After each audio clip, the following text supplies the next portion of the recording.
You're the Matt Zollers, Missouri Tiger. First commitment for the class of 2025 for Missouri. Yeah. Like, what responsibility does that carry being the quarterback and the first commit in the class? It definitely carries a big responsibility. You got to have trust in the coaches to bring kids around you. Yeah. So I had max trust in Coach Drinkwitz. I knew we're gonna have a good class this year. So yeah. When you look at some of the talent that he's brought in over the last few years, obviously, like, you know, Luther probably won't still be there when you're there, but Luther Burden's been great. Williams Nweri will still be there when you get there. Like, what does that mean that you know you've got a coach who can land that level of player? It's great. Obviously, he's been able to keep the 5-star players from Missouri in Missouri. So there's a big 2026 5-star. Yeah. Hopefully we'll be able to keep him. But it's definitely great seeing the type of recruiter he is. So, but you're not from Missouri. You're from Pennsylvania, and you looked at Georgia, you looked at Penn State, you looked at Pitt. Like, what was it about Coach Drink and Missouri that really? Probably the main reason was the connections, like how I clicked with the coaches and the players. It was definitely different out there. It like happened faster and smoother than everywhere else. It wasn't forced or anything. It just kind of happened. I feel like it's easy to talk to all the players, also the coaches. Yeah. They know how to coach football, but like also off the field, I can still talk to them.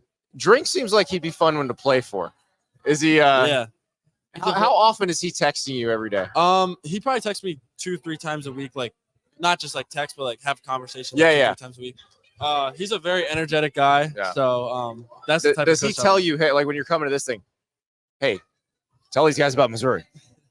Not exactly. Like he just like wants me to rep Missouri well. Don't do anything stupid, obviously. And just have fun. So you said it happened easier and smoother and faster. It was fast, and you were one of the first kind of dominoes to fall in the class of 2025. What happened? And did you want to go finish that early, or did it just sort of work out that okay, I found my spot? I knew I wanted to finish in the spring. I didn't know around what time. Like I don't know if it was gonna happen in May or April. It happened in April, but I just once I got all the offers, a lot of offers came at like around the same time. So it kind of was like all there, and then I just got to look into everything. And then from there, I narrowed down my decision like pretty quickly to like 4 schools, so I could really focus on what I wanted to see. And I went to those 4 schools, and just wanted to see what I wanted to see, and I saw most in Missouri. What is that process like for a quarterback? Because it's different for different position groups. If you're an offensive lineman, they're going to offer a bunch of offensive linemen in the class. If you're a quarterback, they may only offer 1, 2, 3 quarterbacks in the class. Like, you said they came kind of quick. Were you wondering, okay, when are they coming? And then what's it like when they start flooding?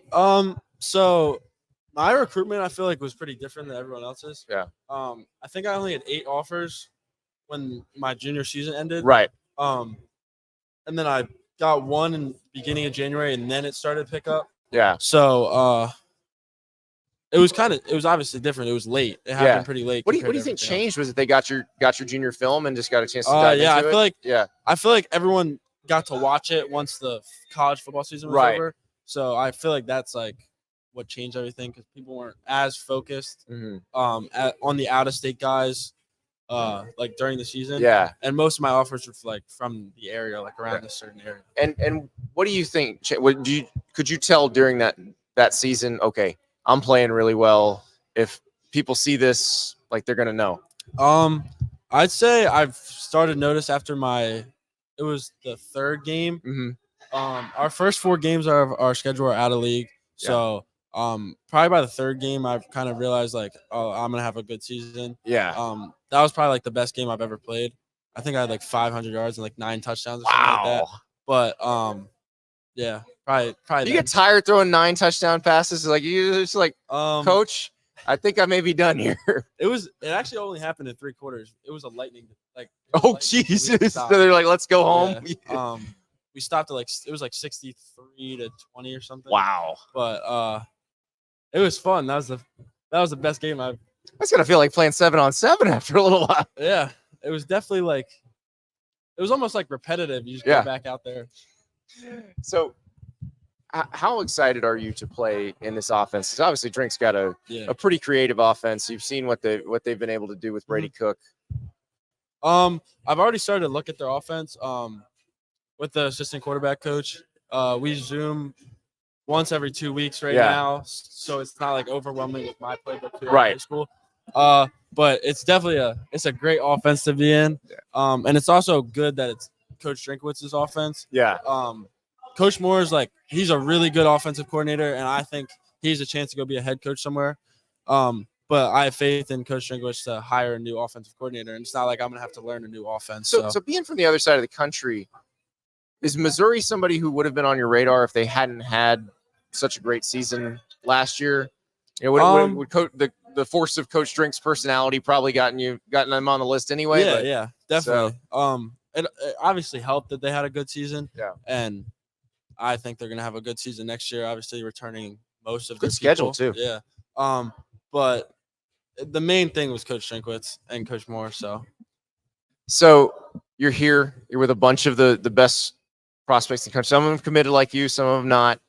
How much recruiting is going on? Like George McIntyre from Tennessee is here. There's a bunch of Tennessee targets here. Like how much recruiting is going on among the committed quarterbacks?